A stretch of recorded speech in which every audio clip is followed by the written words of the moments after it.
I came to the island 31 years ago. I'm insulin dependent. We make medicine for people with diabetes.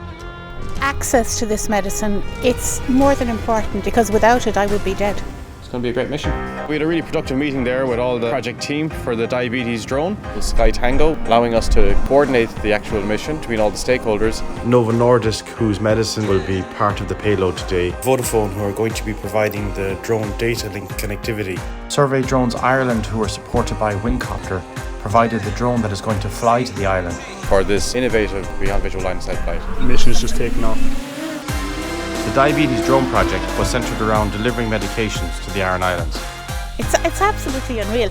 Visual contact. Really amazing to do this, the first in the world delivery by BVLOS of diabetes medicine. Everything is here that we need. Fantastic.